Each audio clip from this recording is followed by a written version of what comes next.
Dana Abercrombie, the Koalition. Thank you so much for speaking to me. This looks absolutely fascinating. And what I love about this approach is we're getting the intellect and as opposed to the physicality. Can you both talk about that approach as opposed to, say, fighting scenes of more using the intellect and the environment as kind of traps or ways to think about getting back at people? Well, you said it. We're not here to just drive cars fast, right? Yeah, I mean, you put your finger on something that I know was what drew us both to the script and to the story, which is that there are two parts to this. One, it was fresher and inventive, and it's, as you say, it's not necessarily the spectacle and the kills that we're used to seeing, or if it is a little bit similar, there's a twist. But it's also that it feels true to the character. And we all love a good car chase, but we love it that much more if we care about who's inside the car, whether they're going to escape, whether they're going to survive. So it's that combination really of the environments and the guy in the middle of it all and what his intellect is able to deliver. Yeah, I mean, that's a version of expectation from a genre like this. I mean, flipping it on its head.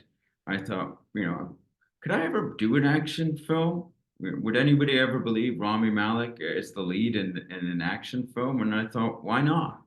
What if it is very elegant, sophisticated, and unexpected, and he becomes an unexpected hero? We can all perhaps tether ourselves to the idea that perhaps we are, whether we have a weapon in our hand or not. That there's a weapon that lies deep within all of us, and you never know what you're capable of. And I think that's the explosive element of this. So in the trailer, it does say, take account of the things that I am good at. He's not really able to shoot and have hand-to-hand combat. Can you talk about, with the character Charlie, the mental switch of realizing, let me take this from an analytical approach? I think when you're dealing with a loss of that nature, where your soulmate has just been stolen from you, an extreme theft of a life that you count on, rely on, that is the essence of your being.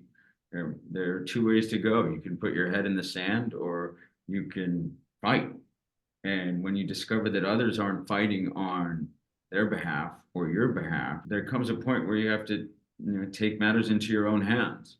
And those hands happen to be one that can't necessarily fire a weapon, but have the ability to compute things.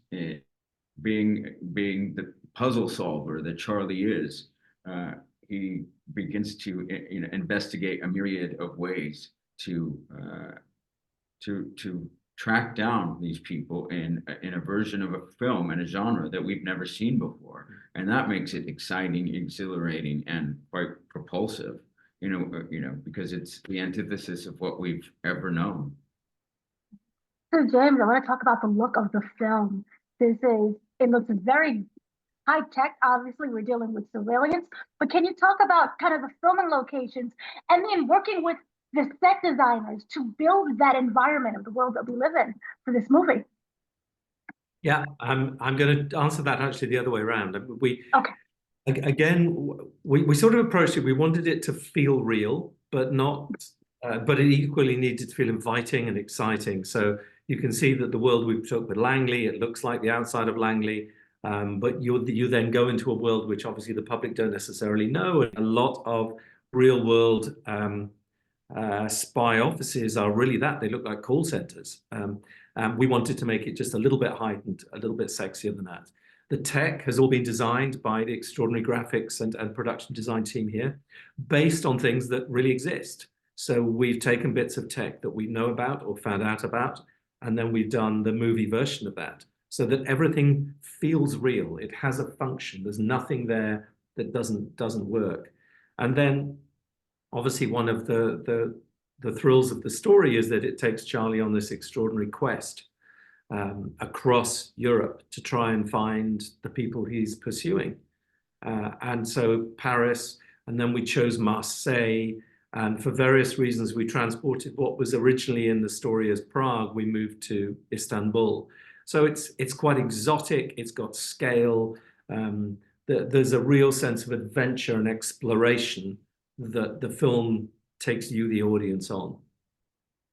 Now, this is based on a book. Were there any influences either for in the directorial aspect or even for Charlie, the character, that you pulled from when it came to the book? I always found him quite charming in the book. Extremely inventive. A sense of appreciating his own jokes, though maybe others wouldn't see them in the same light. But there was a sensitivity there, an underestimation from others there that definitely imbued the way that I saw Charlie and wanted to represent him on screen. Yeah, and I read the book at the very beginning, and then I reread it a couple of times, and there are some details that people who know the book will see brought through. So we're true to the original source material, but it's evolved through the script, and it's the script that becomes a movie. At its heart, it is always the story of the amateur, the unrecognized hero. In the beginning of the trailer, Charlie's wife does question him, saying, "Do you have any curiosity about the CIA and kind of what it is that they do in general?" Well, can you tease? Will that be a part of the larger scale within that movie? I will give you a one-word answer: yes. Yay! Thank you for that. Can I give another word answer? Elaborate. Yes. It is, and that's part of what makes the adventure so rich and Charlie so brilliant, is that he has some choices along the way, and he goes for the bigger win and uncovers a lot of truths that were perhaps hidden to him at the beginning of the journey. Can you say, is he a person who originally is someone who doesn't really question what he does, just gets his assignment and does the task? I think he's always questioning things, whether he chooses to proceed in any direction with those questions and seek proper answers. Is Probably not in the early days. Probably not. No, that's something he earns for himself. He's very curious and delves into the world in a way that no one else does, and perhaps comes to a precipice where you think he might do some more investigating or challenging, but there is a very essential moment that allows him to dig deeper and reach into or re-examine his moral compass and take that step forward. Thank you both so much for speaking to me. I look forward to the movie.